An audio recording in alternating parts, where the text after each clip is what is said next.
आप उसमें ईंटें बरसाएं, पत्थर बरसाएं, कुछ भी करें, उसने बर्दाश्त करना है। और अगर वो बर्दाश्त नहीं करती।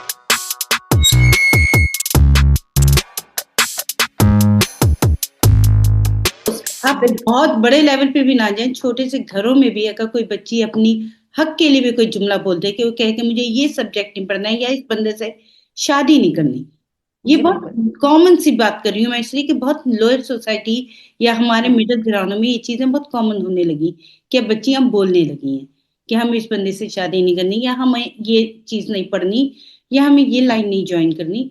तो कह दिए जाते कि बहुत बदतमीज है, बहुत ज्यादा इसका एटीट्यूड बुरा होता जा रहा है। इसके बारे में आप क्या कहेंगे? बिल्कुल ऐसा ही है। देखें, जो हम पाकिस्तान आजाद हो गया है, हम आ गए हैं, लेकिन अभी तक सब कॉन्टिनेंट के वो जो रस्म रिवाज हैं, वो जो बड़ापन है कि बड़े हमेशा सही होते हैं, हर जगह सही होते हैं, छोटों की हर बात बदतमीजी होती है, उन चीजों को हम अब तक नहीं निकाल पाए। हम उससे आजाद नहीं हुए हैं, हमने सिर्फ एक खित्ता ले लिया है, एक जमीन का टुकड़ा अलग ले लिया है, ठीक है।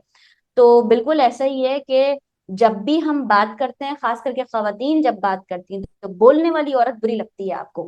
वो क्या बोल रही है और वो क्यों बोल रही है, उसको बोलने की नौबत क्यों आई, ठीक है, आपने उसको इतनी तकलीफ दी ही क्यों कि उसको खुद अपने लिए आवाज उठानी पड़ी, उसके साथ ऐसी चीजें, ऐसी एक्टिविटीज हुई ही क्यों। तो जब वो औरत बात करती है, जब वो औरत बोलती है, अपने हक में आवाज उठाती है, तो उसको बदतमीजी का टैग लगा दिया जाता है। क्योंकि मैंने जैसे अपने फर्स्ट क्वेश्चन के आपके आंसर में कहा कि हमारे माइंड में ये चीज है कि औरत को तो बर्दाश्त, औरत तो नाम ही बर्दाश्त है। जब बात ही खत्म हो गई ना, जब औरत नाम ही बर्दाश्त का है, तो बस फिर उसको बर्दाश्त नहीं करना है, फिर आप उसमें ईंटें बरसाएं, पत्थर बरसाएं, कुछ भी करें, उसने बर्दाश्त करना है। और अगर वो बर्दाश्त नहीं करती, बात करती है, तो इसका मतलब कि वो बदतमीज है। तो अच्छा, ये मैं आपकी टैग तो बात बिल्कुल की लगता है। बहुत